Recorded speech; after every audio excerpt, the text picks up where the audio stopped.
За Монгол Германы хамтарсан ашиглан малтмал технологийн их сургуулиас санаачлан Монголын математикийн нийгэмлэгтэй хамтран зохион байгуулж байгаа математикийн хэрэглээ бодлого бод гарга зүй гэсэн энэ ээлжит семинар эхлээд бэлэн болоод байна. Тэгэхээр энэ өнөөдрийн энэ семинарын хувьд бид нар ахлагангийн сурагчид, оюутнуудад зориулан бодлого бодох арга зүйтэй холбоотой тодорхой сэдвийн хүрээнд ярилцахаар зочин ураад байна. За тэгээд бидний урилгыг хүлээн авч хүрэлцэн ирсэн математикийн тасралтгүй боловсрол төрийн бус байгууллагын гүйцэтгэх захирал Гантамир багш талархлаа илэрхийлье. За түүнээс гадна мөн одоо энд оролцож байгаа нийт оролцогчдаа бас талархал илэрхийлье. За би товчхон бас Гантамир багшийн тухай товчхон хэлье. Тэгэхээр Гантамир багш бол за 99 онд Монгол Улсын их сургуулийн математикийн ангийг төгссөн. За төгссөн цагаас хойш одоо их дээд сургууль, дунд сургуульд багшаар ажиллаж, за одоо сүүлийн жилүүдэд бол илүү төрийн бус байгууллага байгуулад ялангуяа онлайн одоо сургалт тийм ээ одоо миний анзаарч байгаагаар бол маш их идэвхтэй байгаа багш нарын нэг. Тийм учраас бас одоо өөрийнх нь мэдлэг туршлагаас нь хуваалцахаар өнөөдөр бид нэр зочин болгож ураад байгаа юм аа. За тэгээд Гантамир багш одоо өөрийнхөө сэдвийг танилцуулна уу гэж хүсье. За баярлалаа. За тэгэхээр зэрэг энэ сайхан зохион байгуулж байгаа семинартаа ингээд бас намайг урьж оролцуулж байгаа та бүхэндээ баярлалаа. Герман Монголын хамтарсан эрдэс баялагын сургуулийн хамт олондтой Алтан гэрэл захиралд бас баярлсан талархснаа илэрхийлье. За тэгээд ер нь өөрийнхөө тухай нэг товч танилцуулахад бол яг хуу 99 онд Монгол Улсын их сургуулийн математик компьютерийн сургуулийн онлайн математикийн ангийг төгссөн. За тэгээд төгснөөс хойш бол шинжлэх ухааны технологийн их сургуулийн КТМС гэдэг тийм компьютерийн техник менежментийн сургуульд багшилж байсан. За мөн боловсролын их сургуульд бол нэлээд олон жил багшилсан. Тэгээд математикийн олимпиадын чиглэлээр бол бас нэлээд ажилласан. Ийм юу байгаа. Одоо бол яг хөө зүгээр бүх нийтийн математик боловсрол тал дээр ажилладаг ийм нэг төрийн бус байгууллага ажиллуулж яваа. Ийм хүн байгаамаа. За тэгээд өнөөдрийн тухайд бол бид юу ярих вэ гэхээр зэрэг өнөөдрийн хувьд бол тоолох комбинаторикийн үндсэн дүрмүүд гэсэн ийм сэдвийг би ер нь сонгож авъя гэж бодсон юм. Тэгэхээр зэрэг тоолох комбинаторик гэдэг маань юу гэсэн үг вэ гэхээр ер нь бол одоо комбинаторикийн бодлогууд гэж ямар бодлогуудыг хэлэх вэ гэж тийм энэ бодлогуудын талаар бол бид нар бол ер нь тодорхой ойлголттой байдаг. Жишээлбэл ийм төрлийн бодлого бол амьдрал практик дээр бол маш олон таардаг. Жишээлбэл одоо тодорхой өгөгдсөн олонлогоос бид одоо тодорхой шинж чанарыг хангасан тийм элементүүдийг хичнээн янзаар сонгож авч болох уу? За одоо сонгож авсан элементүүдээ одоо тодорхой нөхцөлийг хангадаг байхаар хичнээн янзаар ирэмбэлж болох уу, байрлуулж болох уу? Одоо ухаандаа нэг игнэнд жигсааж болох уу, олон игнэнд жигсааж болох уу гэдэг ч юм уу тийм.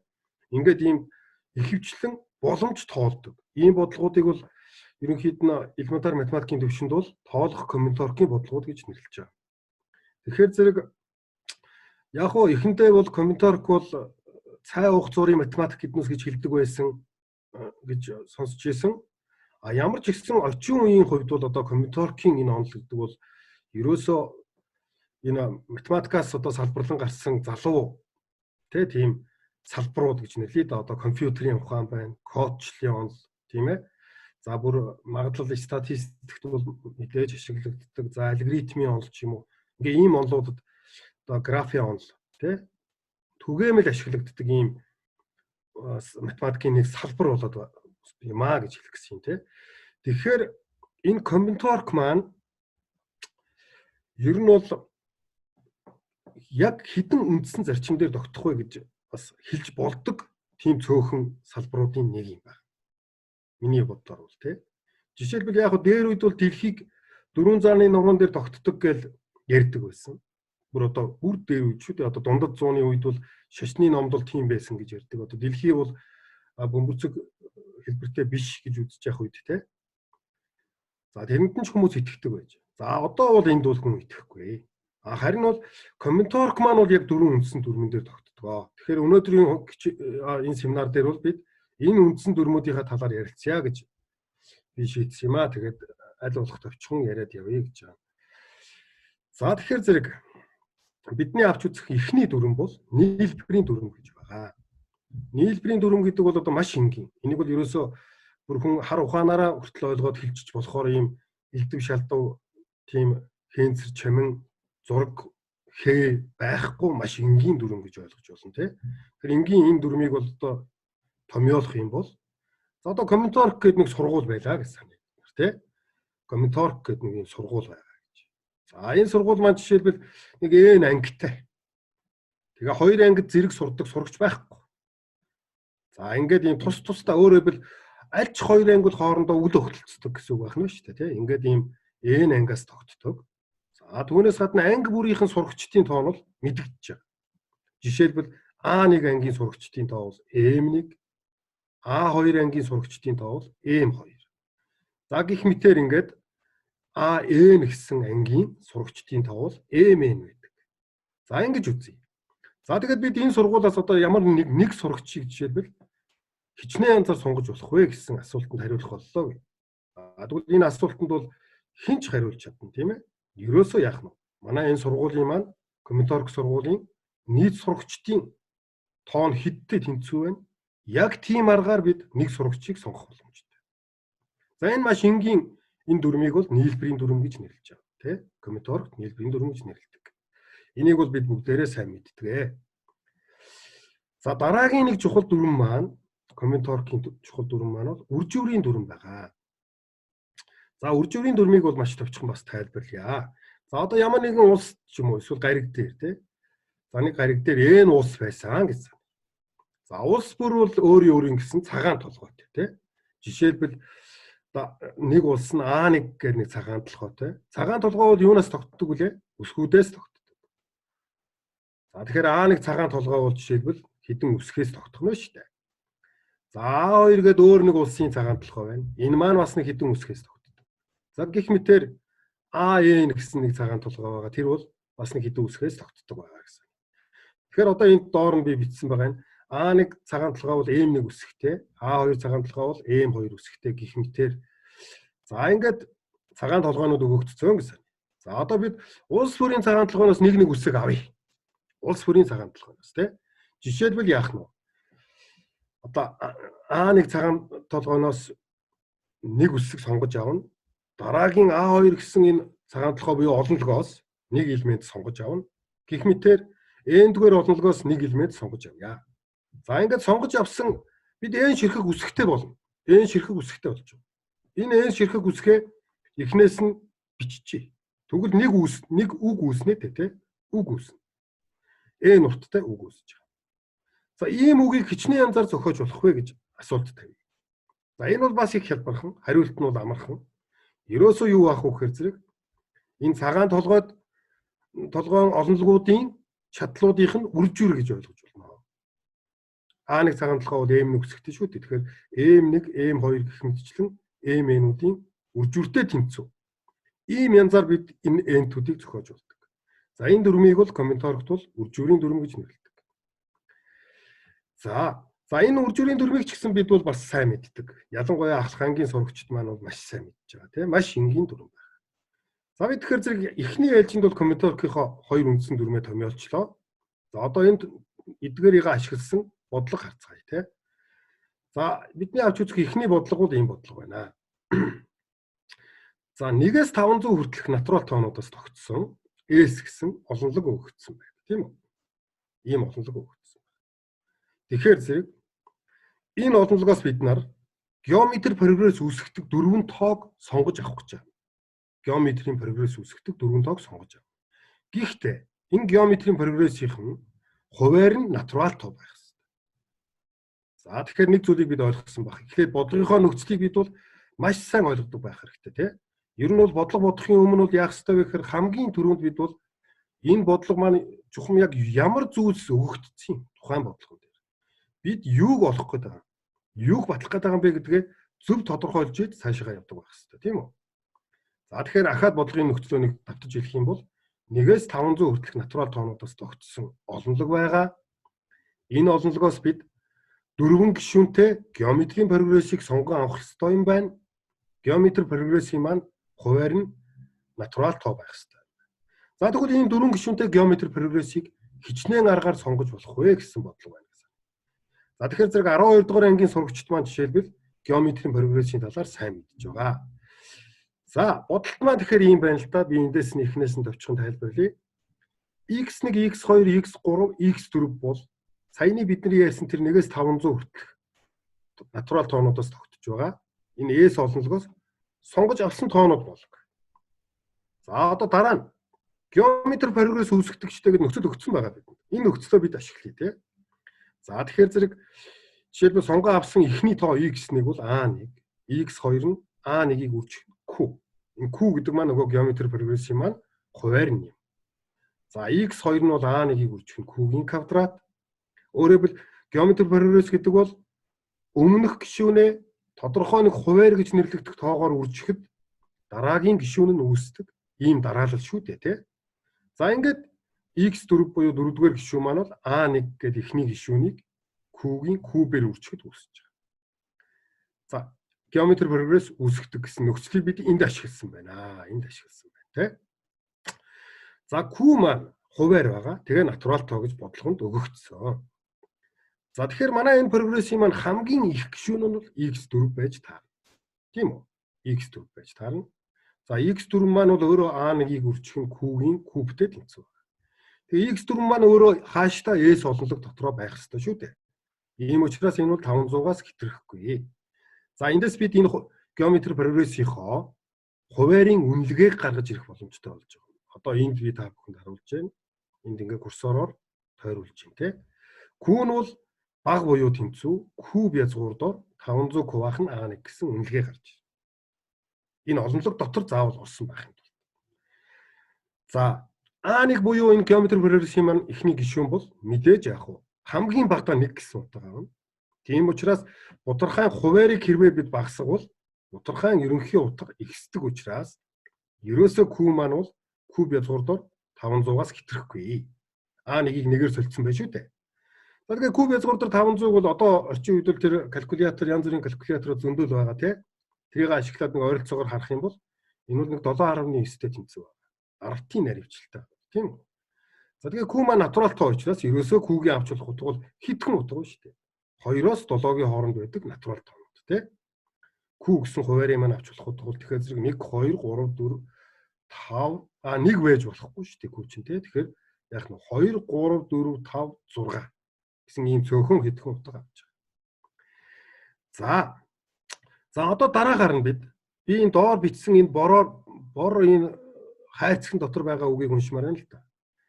Ер нь бол arithmetic progress, geometry progress аль нь бол эхний гишүүн болоод arithmetic progress-ийн хувьд бол эхний гишүүн болон ялгуур D гэж нэрлэгддэг тийм. Тэр тоогоороо бүрэн тодорхойлогддог. Geometry progress-ийн хувьд бол эхний гишүүн болон энэ Q гэдэг байгаа хуваараараа бүрэн тодорхойлогдно. Тийм учраас одоо бид нар бол Q-гээ сонгож аваад дараагаар нь яг сонгон авсан Q-д харгалзах эхний гишүүдийг сонгоод авчих юм бол яг одоо Q буюу хуваар нь жишээлбэл 2-той тэнцүү байх хэдэн прогресс үүсэх вэ? Геометри прогресс сонгож болох вэ? Гэдгийг олох боломжтой болж байгаа. За тэгэхээр зэрэг Q-гээс хамаарч энэ A1-ийн буюу эхний гишүүний үнэлгээ энд гарч ирж байна. За энэ дөрвөлжин хаалт бол бүхэл хэсэг шүү те. Бүхэл хэсэг. За эхлээд бид Q-г 2-той тэнцүү байхад авч үзье гэж. Q нь 2-той тэнцүү байх юм бол манай геометри прогрессийн эхний гишүүн A1 маань 500 кубах нь 8-ийн бүхэл хэсэг. Тэгээ тэнцүү янзаар сонгогдох боломжтой. За нэг зүйлийг дахиад хэлье тэгэхээр зэрэг те. Q 2-той тэнцүү байдаг дөрвөн гишүүнтэй геометри прогрессийг бид 62 янзаар сонгож болно. Яагаад гэвэл эхний гишүүнийг 62 янзаар сонгож чадж байгаа учраас. За яг энэтэй адилаар одоо Q 3-тай тэнцүү байх ийм геометри прогрессийнхоо эхний гишүүнийг сонгох боломжийн тоог олж болно. Яг саяныхтай аналог болно те. Тэгэхээр 18 боломж гарч ирдэг бахан. 4-тэй тэнцүү байх боломж бол Q 4-тэй тэнцүү байхад бол A1-ийг сонгох боломжийн тоог 7 байгаа. За гэх мэтчлэн ингээд хамгийн сүүлд нь Q 7-той тэнцүү байхад бол эхний гишүүнийг зөвхөн цорын ганц аргаар сонгож болдог байна шүү дээ. Нэг гхэн янзаар сонгож болно. Тэрнээс яг одоо A1-ыг нь хідвэ гэдгийг бол олох шаардлагагүй. Манай бодлого юм тий. Яагаад гэвэл бид нар дөрвөн гишүүнтэй геометри прогрессыг хичнээн янзаар сонгож болох вэ гэсэн тэр нэг нийт боломжийн тоог нь олгож байгаа болохоос биш эдгээр прогрессүүдийг бүгдийг нь ол гэсэн үг бол биш юм. За ингээд одоо нийлбэрийн дүрм одоо энд орж ирж байгаа. Кун 2-тэй тэнцүү байх прогрессүүдийн тоо 62-тэй тэнцүү. Кун 3-тай тэнцүү байх геометри прогрессүүдийн тоо нь 18-тай тэнцүү гэх мэтээр кун 7-тай тэнцүү байх геометри прогрессыг бид нэг янзаар сонгож болно.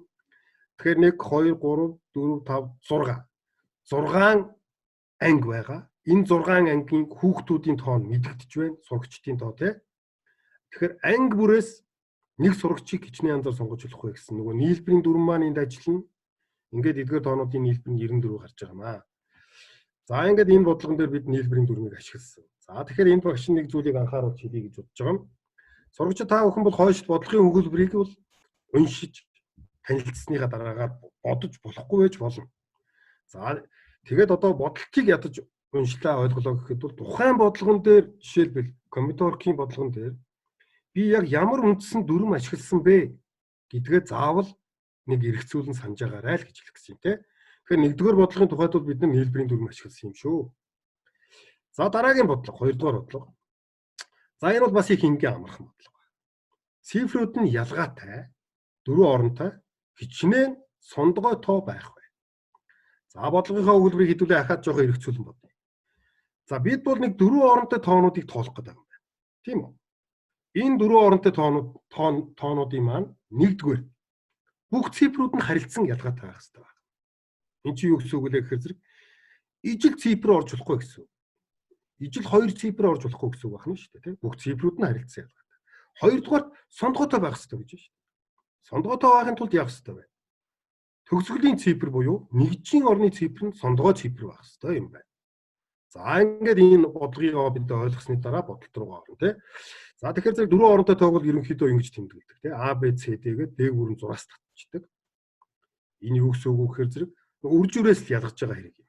Дөрвөн оронтой тоо шүү гэсэн үг. Дээг бүрэн зураас татчих байгаа, тийм. Эхлээд энэ бодлогыг бодох юм нь бие халаалт байдалтайгаар хэлүүлээ. Маш хялбархан нэг ганц хоёр дасгалыг хараатах.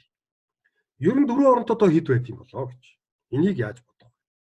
За тэгэхээр зэрэг бид нар энэ дээр мянгатын орны цифр буюу А цифрыг хамгийн энэ эхний цифрыг гэсэн үг те зүүн талаас нь бол тэгээс бусад бүх цифрээр сонгож авч болно. Энийг бол хэн ч мэднэ. 1-9 хүртэлх цифрүүдийн аль нь ч орж болно гэсэн үг. За тэгэхээр А цифрыг сонгох боломжийн тоо 9 боломж байна. За Б, С, Д цифрүүдийг бол харин аж цифрээр, дурын цифрээр сонгож болно. Өөрөөр хэлбэл В, С, Д гэсэн үлдсэн 3 цифрийг бол 10 янзаар сонгож болно. За тэгэхээр одоо энэ дээр бол дөрвөн олонлог үүсэж байгаа хэрэг юм. Дөрвөн олонлог үүсэж байгаа. А цифрыг сонгодог нэг олонлог. Б, С, Д цифрүүдийг сонгодог нэг олонлогуд байна гэсэн үг байна шүү дээ, тийм. Эдгээр олонлогуудын маань элементүүдийн тоо буюу чадал нь бидэнд мэдэгдэж байгаа.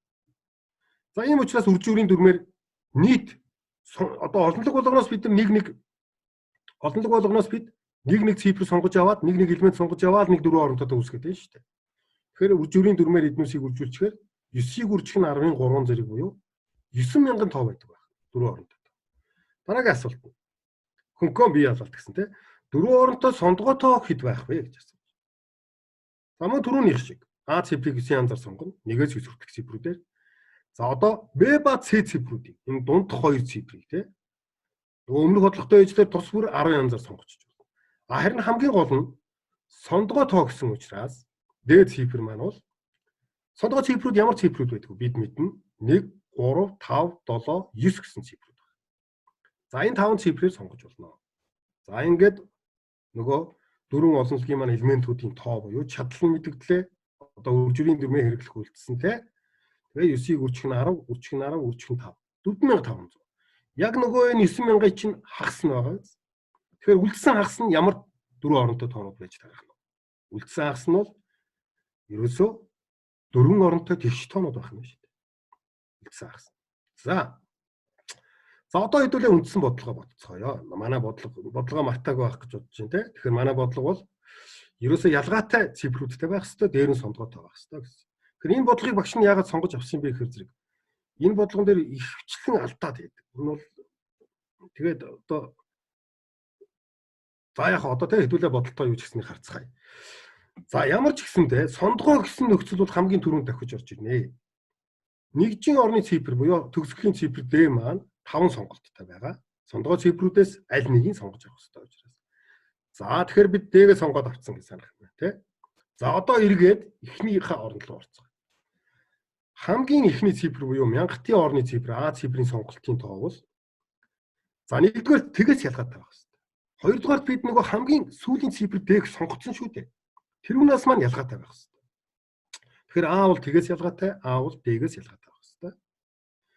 За 100-ийн орны цифр бол яах нь вэ? B гэсэн цифр байгаа. Тэр цифр маань бол D-гээс ялгаатай 8 цифрээр сонгож байна. Тэгээс А-гаас ялгаатай байх хэрэгтэй.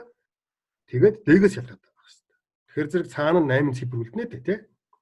За одоо D, A, B гэсэн цифрүүд сонгогдсон байхад 10-ийн орны цифр C-г үлдсэн 7 цифрээсээ сонгоно шүү дээ. Ингээд манай бодлогын хариу нь явах нь 5-ыг үржих нь 5 гэдэг бол нөгөө D-гийн сонголтын тоо 8 үржих нь 8 үржих нь 7. Энэ эхний 8 бол А-г сонгох боломжийн тоо. Дараагийн 8 бол B-г сонгох боломжийн тоо. Тэгээд C нь болох C-г сонгох боломжийн тоо 7 байгаа юм шүү. Ингээ манай бодлогын хариу бол 2240 гарах нэ. За бид бол бодлого 2-ын бодолтод тэгэхээр үржүүрийн дүрмийг л ашигласан байна. За одоо бид нийлбэрийн дүрмийг хамгийн эхний хэсгийг та хэд маань хэрвээ санаж байгаа бол багш нь ингэж хэлсэн. Комбинаторик бол 4 үндсэн зарчим дээр тогтдог юм шүү гэж хэлээд байгаа тийм. Гэхдээ сүүлийн хоёрыг бол ерөнхийдөө багш нь зүгээр өөрийнхоороо ингээ фантазлаад хэлж байгаа юм шүү тийм. Тэрийг бас ойлгоорой. Эхний энэ хоёр дүрмэн дээр л ер нь явдаг. Тэгэхээр нийлбэрийн дүрмийг арай өөрөөр нэг томьёолоод үзье. Тэгэхээр энийг бол ялгуурын дүрм гэж нэрлэе гэж. Маш энгийн. Тэгэхээр зэрэг за ямар нэгэн анги байгаа. Тэр ангийн нийт сурагчдын тоо нь бол m-тэй тэнцүү. За энэ ангийн хөвгүүдийнх нь тоо нь бол жишээлбэл яах нь вэ?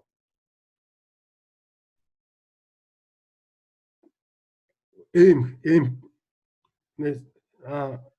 за байж байгаарэ тий. Би ингээд тавиад. За ангийн сурагчдын тоо m, ангийн хөвгүүдийн тоо k-тэй тэнцүү гэж. Тэгвэл анги хэдэн охинтой вэ? Энийг хинч хариулна. Тийм. Нийт сурагчдын тооноос хөвгүүдийн тоо хасгад хангалттай. M-с хасах нь k хөвгүүнтэй. Энийг л ялгуурын дүрм гэж нэрлэж байгаа. Энэ маш энгийн ялгуурын дүрмийг бол математик хэлээр томьёолох юм бол за би энд томьёолж бичсэн байгаа. А нь төгсгөлөг олонлог бөгөөд B нь түүний дид олонлог бол. Өөрөөр хэлбэл нэг дид хэсэг нь. Жишээлбэл манай бодлогон дээр бол А бол энэ ангийн сурагчдын олонлог, B нь болохоор зэрэг яах нь вэ? Энэ ангийн хөвгүүдийн олонлог. Би энэ далдаатай өччих чардаа энэ хариу өгчээд ангийн огтын тоо шүү энд тий. Тийм. Тэгэхээр зэрэг одоо А-д байдаг B-д ордоггүй. Тэгсэн хэрнээ А-д байдаг элементүүдээс тогтож байгаа энэ олонлогийг бол А-гаас хасах нь B буюу ялгуур олонлог гэдэг. Та бүхэн энэ диаграм та бүхэнд харагдаж байна уу те? Харагдаж байгаа баг. Ялгуур олонлог гэж. Тэгвэл ялгуурын чадал гэдэг бол ялгуур олонлогийн чадал гэдэг бол ерөөсөө яах нь вэ?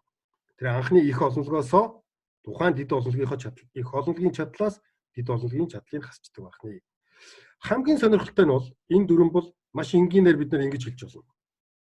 Олох ёстой нийт боломжийн тоог бид олох ёстой боломжийн тоог ингээд тооцоолох гэсэн чинь тэр нь их хэцүү байдаг гэж байна. Ер нь олон тохиолдол салаад нэг л барьцгүй те. Тэгвэл яах нь вэ? Ерөөсөө нийт боломжийн тооноосоо эсрэг боломжийг зөв тодорхойлоод эсрэг боломжийн тоогоо хасчих юм бол олох ёстой боломжийн тоо мал гараад ирнэ гэсэн. Ийм энгийн санаа байгаа юм л та. За тэгэхээр энэ санааг ашигласан бодлого энэ ч жишээ бид нар авч үзэх болно.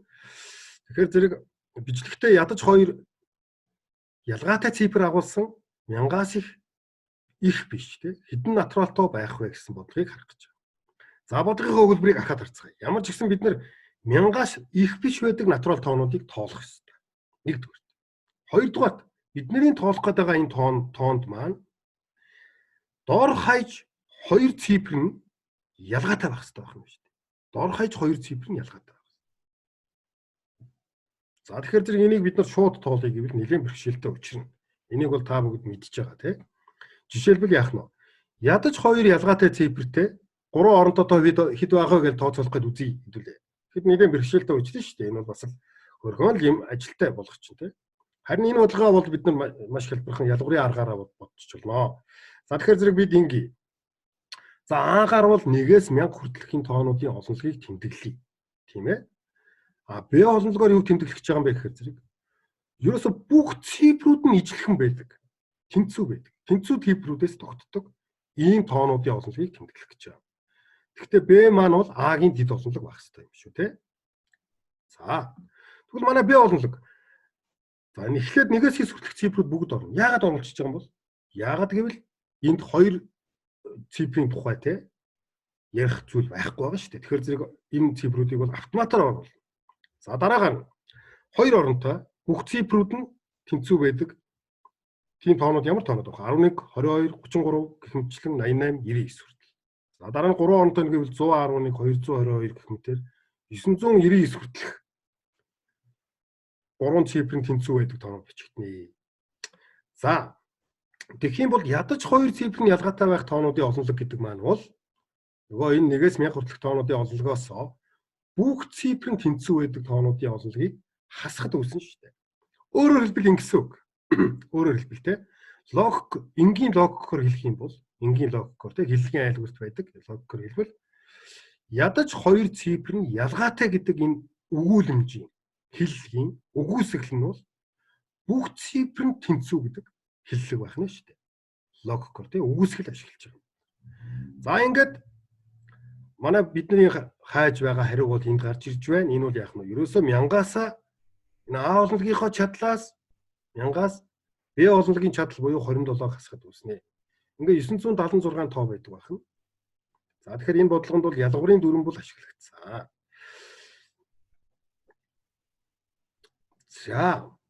За тэгэхээр зэрэг ер нь бол бид нар одоо 3 дүрмийн тухай ярьлаа. 3 дүрм ярьцгаасан бид нар тий. Нэмхийн дүрм, нийлбэрийн дүрм, үржүүрийн дүрм, ялгуурын дүрм гэдэг. Одоо тэгвэл 4 дахь дүрм байна гэж би хэлэх гэж байгаа. Тэр нь юу аах вэ гэхээр зэрэг ноог дүрмийн дүрм байх юм байна гэж. Тэр зэрэг нэмэх хасах үржих хуваах гэсэн арифметикийн дөрвөн үйлдэл байдаг шүү дээ. Аль нэгийг бид бол одоо бас ад шоу үзээд ялгуурлан гадуурхад орхиж болохгүй тий. За ноог дүрмийн дүрмийг багш нь бас ийм маш энгийнээр ингэж томьёолох гэж байгаа юм аа. За ямар нэгэн үйлчлэг ч юм уу үзүүр үйлчлэгээ театрт те ингээд болох болсон. За энэ үзүүр үйлчлэгээнд маань жишээлбэл N зочин. N те N зочин хүрэлцэн ирсэн. За хүн бүр бол гадуур хувцастай ирсэн байгаа. За ингээд энэ ирсэн хүн болгон маань хувцасаа үлгүүр төгсөн. Гэтэл нөгөө газар маань бол одоо үлгүүр нь цөөхөн байж таарсан. Тэгэхээр зэрэг яах нь нэг үлгүүрт яг дээш ирэх хувцас үлгөөд ирсэн гэсэн. Нэг үлгүүрт яг дээш ирэх хувцас ирсэн. Тэгвэл хэдэн үлгүүр байсан бэ? Энэ бол зүгээр одоо бараг 3 дугаар ангийн хүүхэдтэй 2 3 дугаар ангийн хүүхэд бодохоор бодлого шүү дээ. Нийт ирсэн зочдын тоо буюу нийт хувцсны тоог нэг үлгүүрт үлгэх хувцсны тоонд хувааж өгнө. Энийг хуваахантай үлгүүр байсан гэж хэлж байна. Гэхдээ ийм энгийн өгүүлбэр ер нь яахаараа комбинаторик гэдэг энэ математикийн том салбар ухааны үндсэн дүрмийн нэг болчдөг байна тий. За энийг одоо би тайлбарлах гэж байна. Тэгэхээр нэг зүйлийг бол байнга санах хэрэгтэй. Ер нь бол одоо нийгэмд ч бай тий амьдралд бол хамгийн энгийн зүйл бол хамгийн их хүчтэй байдаг, их түгээмэл хэрэглэгддэг гэдгийг санах хэрэгтэй. Тэгэхээр энэ бол математикийг одоо бодлого бодоход бол та бүгд бол нэг их айхтар том хүнд нөхцөлтэй теорем бариад гүгээд байхаас илүүгээр энгийн сайхан тэр хамгийн энгийн суур дүрмүүдэл их сайн эзэмссэн байхад бол бодлого бодох боломж байгаа шүү те. Тийм тэрийг эхэлж сайн эзэмс сураасаа л гэж багш нь хэлэх гээд байна те. За одоо саяны хэлсэн энгийн өгүүлбэрийг бол ингээд маш товчхон тайлбарлал энэ байна. За энд Т гэдэг нэг олонлог байгаа. Бас S гэдэг нэг олонлог байна. Т олонлогийн элементүүдийг S олонлогийн элементэд харгалзуулсан ийм нэг F гэсэн функц буюу харгалзаа. За ийм харгалзааг авч үзье гэж. За энэ багш нь энэ диаграмын дээр яриад тийм үү? Жишээлбэл манай диаграмын дээр бол Т олонлогийн ингээд 3 элементийг S-ийн нэг элементэд харгалзуулсан байна. F харгалзаа бол тийм. F бол өөрөө функц юм. Функц гэдэг нь юу гэсэн үг вэ гэхээр зэрэг нэг элементийн дүр нь 2 ялгаатай тоо байж болохгүй л гэсэн үг. За тэгэхээр манай энэ зурган дээрээс ажиглах юм бол 3 элемент бүр нэг элементэд харгалзсан. Тийм ээ? 3 элемент бүр нэг элементэд харгалзсан. За тэгэхээр зэрэг F гэсэн ийм функц одоо хэдүүл энэ хажуудлын энэ үгээр бичсэн тодорхойлолт руу орцгоё. F нь бол T олонлогийг S олонлогт уулгадаг функц байхан энэ функцийн хувьд бол утгын мөж буюу S олонлогоос нэг элемент авъя. За энэ элементийг их дүр гэж нэрлэдэг. Тодорхойлогдох мөж буюу T-гээс яг бидний авсан энэ элементэд яг дээш ширхэг их дүр харгалздаг байвал яах нь вэ? Ийм функцийг бол D-гээс 1 гэсэн чанартай функц гэж нэрлэдэг. D-гээс 1 чанартай функц гэж нэрлэдэг. Жишээлбэл нэгийг нэгд буулгасан функц. Нэгээс нэгд гэсэн функцтэй. Энэ функцийг жишээлбэл харилцан нэгэн утгатай харгалзаа гэж нэрлэдэг байна. За тэгэхээр D-гээс 1 гэсэн чанартай ийм функц байна. За тэгвэл ингэх гэж байна одоо бид нар те хэрвээ T-S гэсэн хоёр олонлогийн хооронд D-гээс 1 гэсэн харгалзаа тогтоож болж байвал чадлуудын хооронд хамаарлан түрүүний нөгөө үлгүүр баг хувцастай адилаар энэ утгын мөжийн чадал S-ийн чадал гэдэг нь бол тодорхойлогдох мөжийн чадлыг тэр D-д хувааж өгдөг байна. Ийм байдлаар бол за ноог дүрийн дүрм маань томьёологдож байгаамаа. За ноог дүрийн дүрмийг ашигласан жишээ бодлогыг одоо багш нэнд тайлбарлая гэж. За тэгэхээр энд маш хурдтайгаар 3 бодлого тайлбарлая. Энэ бол их ойлгомжтой бодлого баг. 4-р бодлого маань. За эхлээд А хэсэг нь шууд яриад явъя хэдүүлээ те. За бидэнд N ялгаатай өнгөтэй шүр байсан гэсэн. Ногоон улаан цагаан дахар ч байдаг юм уу те шар гэдэг ингээд өнгөөрөө ялгаатай N ширхэг шүр байсан. За эдгээр шүрийг нэг утсанд те ингээд одоо ширээн дээр нэг утас тавьсан байна. За нэг утсанд хичнээн ялгаатай аргаар хэлхэж болохгүй. Тэгэхээр мэдээж бол олон тоо гарна. Энийг бол та бүгд мэдж байгаа. Энэ бол сэлгэмэл шүү дээ. Ер нь бол те N-ийн бактериал байдаг гэд одоо ихэнх оролцогчд маань бол сайн мэдж байгаа байх гэж бодож байна. Сэлгэмэл.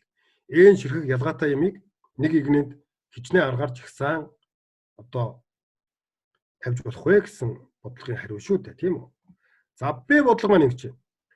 N ялгаатай өнгийн бөмбөгийг энэ том бөмбөгүүд байгаа бидэнд.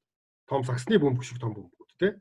Ийм бөмбөгийг дугуй ширээ тойруулаад хичнээн ялгаатай аргаар байрлуулж болох вэ гэсэн асуулт байна. Түрүүний бодлого дээр шүр байсан.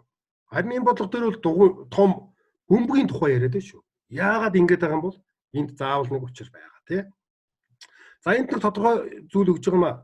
Тэгэхээр эргүүлэлтээр ижлэхэн байрлалуудыг бол адилханд тооцсон шүү те. Өөрөөр хэлбэл яах нь вэ? Бид нар бөмбөгүүдээ дугуй ширээгээ тойруулж байрлуулчихад дараагаар нь яг тэр байрлалаар нэг хөдөлгөөд авахд бол энэ байрлал бол ерөөсөө нэг ижил байрлал гэж ойлгох нь шүү дээ, тэ. За В тохиолдолд яах нь гэхээр зэрэг N ялгаатай өнгийн шүрээр хичнээн ялгаатай хүзүүний зүйлд, хүзүүндээ зүүдэг зүйлд, тийм ээ?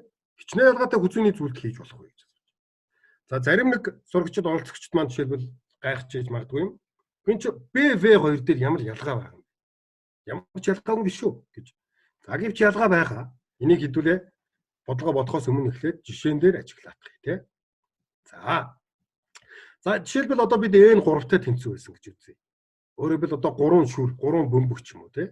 Ийм юм ярих нь. За бүр өнгийн тодорхой өгчил доо улаан шар ногоон өнгийн 3 шүр байсан гэсэн. За тэгвэл нөгөө А бодлого чинь бол зүгээр нэг урд утсанд хэлчихэж байгаа шүү дээ шүрнүүдээ. Тэрийг яг ингээд тооцоод хэлэхэд үзэх юм бол одоо хардаа улаан шүр хамгийн ихэнд нь. Дараа нь нөгөө хоёр өнгийн шүр нь орсон байх. Байрлал бол 2 байна. Дараа нь шар шүр ногоон шар шүр маань ихэндээ орсон 2 байрлал эмчээ байж байна. За ногоон шүр маань ихэндээ орсон 2 байрлал юм байна те. Ингээд нийтдээ 6 аргаар эхлэж болж байна. Хэлэхээс ихтэй. За Б бодлогын тухайд бол нөгөө дугуй ширээ тойруулаад бөмбөг тавьж байгаа гэдгийг бид санаж байгаа те. 3 өнгийн бөмбөг. Ерөөс 2 аргаар тавьж болж байгаа. 2 аргаар. Нөгөө эргүүлэлтээр яах нь вэ? Нэг нөгөөдөө шилждэг байрлалуудыг ижлэхэн тооцно гэсэн шүү дээ. За харин В бодлогын тухайд нөгөө хүзүүний зүйлтийн тухайд нөгөө өмнөх Б бодлого руу шилжээд ороод ирээ харъя. Одоо хэдүүлээ нөгөө ширээ тойруулаад тавьсан том бөмбөгнүүдээ жижигхэн шүр байна гэж сэтгэл та тий. Энэ тохиолдолд уул нь 2 хүзүүний зүйлт үүсчмээр байдаг. Гэтэл та бүгд харж байгаа. Нэг хүзүүний зүйлт одоо энэ эхний энэ хүзүүний зүйлтийг аваад эргүүлээд нөгөө алга эргүүлдэг шиг эргүүлээ тавьчих. Энэ тохиолдолд нөгөөх нь гараад ирж шүү дээ. Нөгөө байрлал гарч ирж байна. Тэгэхээр хүзүүний зүйлтэн дээр бол энэ алга эргүүлэх буюу ингэж эргүүлдэг үйлдэл орж ирж байна. Энийг болохоор зэрэг толин тэгших гэж нэрлэдэг байгаа юм те. Тэгших юм гэхдээ толин тэгших юм шүү. Энэ тэгшихмээр хүзүүний зүйлт адилхан л байна шүү дээ. Нэг зүйлт бол одоо нэг хүзүүний зүйлтийг дээш нь харуулад нэг зүйлт, доош нь харуулад өөр зүйлт гэж хэлэх боломжгүй. Ийм учраас АБВ бодлогуудынхаа ялгааг та бүгдийн эхний баг утгаасаа ойлгосон байна. Тэгээ энэ дээр далимдуулаад те ам халж байгаа дээр хэлчихэд бол ер нь бол одоо олон ийм ерөнхий тохиолдлын энэс хамаарсан ийм бодлогыг бодохдоо эхлээд та бүхэн зөвлөхөд бол дандаа тэр энийхээ баг утгууд дээр гардан өөрөө яг ингэж шалгаж хийж үзэж байгаасай л гэж зөвлөмөр байна. Энэ бол бодлого бодох бас нэг том стратегийн нэг юм шүү. Эндээсээ та яах вэ гэхээр зэрэг тухайн бодлогыг бодох яг үндсэн санаагаа гаргаж олж авах боломжтой юм байна тий. Тэгэхгүй шууд ерөнхий тохиолдолд бодногоо дайраад байвал бас их хэцүү байж болно шүү дээ. За бодлогоо бодсон байгаамаа. За эхнийх нь энэ бодлогыг алгасан. А бодлогыг тий N-ийн бактериал байдаг. Энийг бол бид бүгд алгасан чи. За Б бодлого дээр. За Б бодлого дээр бид гол нь ног төрийн дүрмээ оруулж ирэх гэдэг. Нөгөө эхний бодлого А бодлогоо ашиглан шийдвүлээ тий. Тэгэхээр А бодлогон дээр байсан одоо энд хардаа C1, C2 гэмчлэн CN гэсэн нэг ийм нэг утсанд сүвлээд ингээ сүвэлдсэн шүр байсан. За нөгөө их үзүүрийн утас, төгсгөлийн утас хоёрыг нийлүүлээд зангидчих. Тэгэх юм бол яах нь вэ? Ингээд нөгөө зангидах юм бол юу маань үүсэх вэ? Нөгөө зангидчаад хэдүүлээ дугуй ширээгээ тойруулаад тавьчлаа гэж саная л та тий. Энэ тохиолдолд бол ширээ тойруулан тавьсан бөмбөгнүүдийн байрлал үүснэ. За тэгэхээр зэрэг одоо энэ C1, C2 хэмжлэн CN гэсэн энэ сэлгэмлээс дараагийнх нь яаж үүсэж байгааг хараарай тий. Энийг бол яг орсоор бол ствик гэж нэрлэдэг. Энэ нь болохоор зэрэг цикл сэлгэмэл юм байгаа юм шүү тий. Дараа нь яах нь хамгийн ихэнд байсан C1-ийг хамгийн хойно авчраад. Тэгэхэд энэ хоёрдугаар сэлгэмэл үүснэ. Дараа нь одоо C2 хамгийн ихэнд байгаа. C2-аа хойно авчраад тавилаа 3 дахь нь үүснэ. За гэх мэтээр хамгийн сүүлд нь яах нь CN хамгийн ихэндээ орж ирдэг ийм цикл сэлгэмлүүд үүсэж байгаа. Ийм сэлгэмлийн тоо бол N ширхэг байгаа. За тэгэхээр зэрэг энд багш та нарын өгүүлбэрийг сайн анхааралтай харсан бол ингэж байгаа. S T гэсэн олонлогоор бол N ялгаатай өнгөтэй бөмбөгийг нэг игнэнд байрлуулсан сэлгэмлүүдийн олонлогийг тэмдэглэсэн. За харин T-гийн маань чадал бол тэгэхээр зэрэг N бактериалтай тэнцүү байна. Харин S-ээр болохоор зэрэг N ялгаатай өнгөтэй бөмбөгийг дугуй ширээ тойруулан байрлуулсан тийм сэлгэмлүүдийнхаа олонлогийг тэмдэглэсэн юм аа. За одоо энэ хоёр олонлогийн хооронд харилцсан нэг тийм харгалзаа тогтоох гэж байгаа юм байна тий. Тэгэхээр зэрэг одоо энд дурдсан энэ курсороор би ингээд доогуур нь та бүхэнд харуулж байна. Энэ N сэлгэмэл бол ерөөсөө Т олонлогтой бол 1. Т олонлогтой бол энэ N ширхэг сэлгэмэл боловч S олонлогт бол ерөөсөө нэг л сэлгэмэл юм шүү. Эргүүлэлтээр давхцаж байгаа учраас тий. За ийм харгалзаа тогтоочлоо. Тэгвэл энэ харгалзаа маань N-с 1 гэсэн харгалзаа байгаа. Ингээд ног дүрийн дүрмээр энэ S буюу нөгөө нэг дугуй ширээ тойруулан тавих боломжийн тоогоо олох юм бол энэ маань бол N бактериалыг N-д хуваасантай тэнцүү буюу N-с хасах нэгin бактериал гардаг байна. За энийг та бүгд сайн тогтоож аваарай. За харин одоо В бодлогын тухайд бол яах вэ гэхээр зэрэг В бодлогын тухайд бол нөгөө түрүүнд ярьсан тий толин тэгших юм буюу алга эргүүлэх. За ингээд нэг шүрэн зүйлт надад байж ирсэн. Тэр шүрэн зүйлтийг би эргүүлээд тавьчих юм бол яг ижлэх тий ижлэх юм. Тэгэхээр зэрэг нөгөө түрүүний саяны Б бодлогоос гарч ирсэн N-с хасах нэгin бактериалаа бид хоёр тухайж өгнө шүү дээ. Энийг та бүгд уншсан байх. Сая энд бичсэн байна. Энийг би дагаж уншаад яах вэ те. Тэгэхээр зэрэг ингээд дөрөвдүгээр бодлого бол ийм энгийн хялбархан бодлого. За одоо эцэст нь багш энэ бодлогыг яриад ерөнхийдөө дуусгая. Тэгэхээр энэ богинохон хугацаанд бол бид нар мэдээж Коминторкийн нарийн ширийн олон бодлогыг бодох боломжгүй. Гэхдээ ерөөсөө та бүгд нэг зүйлийг авч үлдээрэй гэж хүсмээр байна. Тэр нь болохоор зэрэг ерөөсөө энэ тоолох Коминторк бол эцсийн эцэд явж нэг хоёр үндсэн зарчим дээр л тогтдог юм байна. Хоёр үндсэн дүрмэн дээр тогтно гэж хэлж болно. Нийлбэрийн дүрм ба үржүүрийн дүрм дээр тогтдог юм байна. За гэхдээ энэ хоёрыг бас арай өөрөөр томьёолсон хэлбэрүүдийг бас их ашигладаг юм байна. Тэрний нэг нь бол нийлбэрийн дүрмийг ашигласан, нийлбэрийн дүрмийг арай өөрөөр томьёолсон ялгуурын дүрм гэдэг нь, нөгөөх нь бол давхардал тоолж байгаад хуваадаг nog дүрийн дүрм гэдэг дүрм байт юм байна гэсэн ийм л ойлголттой болоод авсан байхад бол энэ семинарын маань ач холбогдол нь тэндээ байгаа гэж багш нь бодож байгаа. За 5 дугаар бодлого бол ийм байгаамаа. За энэ их инээдэмтэй өгүүлбэртэйгээр би томьёолцсон юм а тий. За нэг ангийн ийм нэгдлийн хуралдаан гэж юм болж байгаа. За яг хэвтэ анги дотор хүүхдүүд нь лайлаа пайлаа гээл тий октод хөвгүүд чи яадаг үлээ ингээл буу юм болсон байг л дээ. Тэгээ одоо нэг ийм нэгдлийн хуралдаан хийх гэж байгаа гинэ нөгөө ангийнх нь. За энэ ангид бол яах нь вэ? Тэгэхээр ийм нэгдлийн хуралдаанд бол 6 хүү 15 охин оролцсон. За энэ тэгэхээр зэрэг нийтдээ 21 хүүхэд байх нь шүү дээ. Энэ 21 хүүхэд бол дугуй ширээ тойроод суух юм аа. Тойроод суух гэж байна. За ингээд энэ хэд маань одоо за одоо хэдүүлээ эвлэлийн гэрээ байгуулъя, ангиа гоё коллективтэй анги болгоцгоё гэдгээс гэл бөөн л юм ярих нь шүү дээ тий. Ийм юм ярих гэж байгаа. Гэхдээ суухтай их өчртэй суу. Та бүгд бодлогын хөлбөрийг харсан бол 6хан хүү байгаа шүү дээ. Октоудаас хамаагүй цөөхөн. Октод бол мэдээж 10 жил тэр одоо ер нь бүх асуудлыг л авч явдаг шүү дээ. Амьдрал дээр тий одоо гэр бүл болсон хойч тэр тэгэл аваад явна заадуулчихна. Тэгэхээр олоолаа оролцохоос ч яах вэ? Тэгэхээр гол нь яах нь вэ? Дараалж сууж байгаа 2 хүү болгоны хооронд бол ядаж 2 охин. Хамгийн цөөндөө 2 охин суух хэрэгтэй. Ийм тохиролцоогоор хичнээн аргаар сууж болох вэ гэсэн юм бодлого. Тэгэхээр багш нь энэ бодлогыг одоо энэ семинар эхлэхээс өмнөх 2 хоногийн өмнө нөгөө өөрийнхөө бодлогын группүүдээр те Монголын математикийн олимпиад гэсэн групп би бас олимпиад математик төв болон ийм группүүдээрээ тавиад бас хүмүүс бодох нь уу гэдэг ингээд нэг жоохон харж үзлээ. Тэгсэн ер нь бол бас бодохгүй байна. Одоо тэ ер нь иймэрхүү бодлогон дээр бол их бүдэрдэг тал байгаа л та тий. За энэ бодлогыг гэхдээ хэдүүл яаж утгах нь одоо харцгаая. Маш товчхон хариуд авна. За манай бодлогын хариу бол ийм гард юм байна шүү.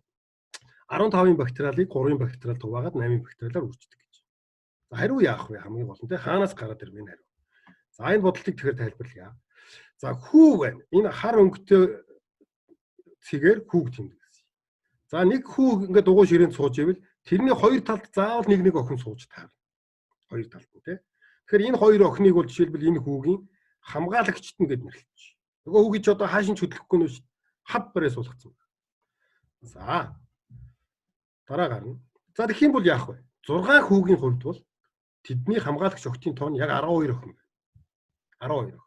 Яагаад вэ? Яагаад гэвэл дараалан суусан 2 хүүгийн хооронд ядаж 2 охин сууж байгаа шүү дээ. Тийм ээ? Ядаж 2 охин сууж байгаа. Тэгэхээр зэрэг ингээд суусан хүү болгоны 2 хамгаалагч охинтой наваад ширээнээс босгоод байхад бол яах нь вэ? 6 хүү босгоод дагаад 12 охин босноо гэсэн үг.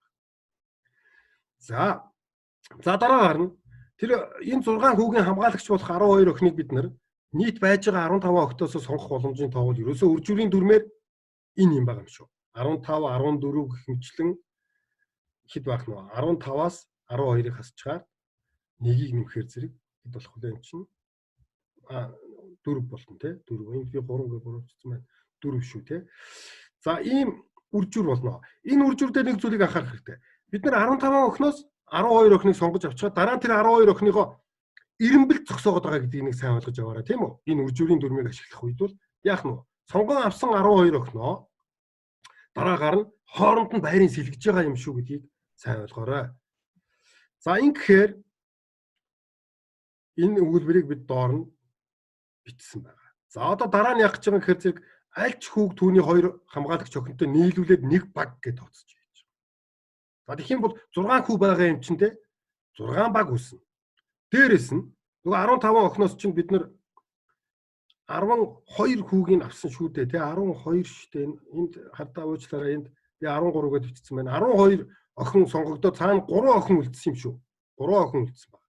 Энэ 3 охиныг бас тусад нь яах нь нэг баг үүсгэж байна гэдээ ойлгочих. За тэгвэл одоо дугуй ширээ тойроод хэдэн баг байгаа вэ гэдгээ тооцсон тий. Нөгөө хөвгүүдтэй багууд бол 6 байгаа. Дээр нь 3 охин өөрсдөө тусдаа нэг баг үүсгэж байгаа. Ингээд 6 дээр нэмэх нь 3 буюу 9 баг үүснэ. За энэ 9 баг маань дугуй ширээ тойроод суух боломжийн тоо нөгөө нэг дугуй ширээ тойруулаад бөмбөгүүд тавьдаг схемээр бодогдсон шүү дээ тий. Энэ бол 9 бактериалыг 9 дугаасантай тэнцүү буюу 8 бактериал гарна. За ингээд түрүүний нөгөө нэг 15 охиноос 12 охиноо сонгох боломжийн тоогоо энэ 8 бактериалаараа үржихэд манай бодлогын эцсийн хариу гарч байгаа юм аа. За ингээд өнөөдрийн энэ семинарын хувьд бол би нэг ийм товчхон доо тийм нэг ерөөсөө л компьютерк маань нэг ийм хідэн дүрмтэй юм шүү гэдгийг л ойлгуулах үүднээс нэг мэдээлэл өгөх үүднээс л ийм их үзүүл хэлэх боломжтой байлаа. За ингээд анхаарал тавьсан та бүхэндээ баярлалаа. За, сонирхолтой бас бодлогод гарга зүйтэй холбоотой тоолох комментаркийн одоо үндсэн дүрмүүдийг ашиглаж хэрхэн бодлого бодох талаар бас сонирхолтой ийм семинарт илтгэл хэлэлцүүлсэн Баатар багштай баярлалаа.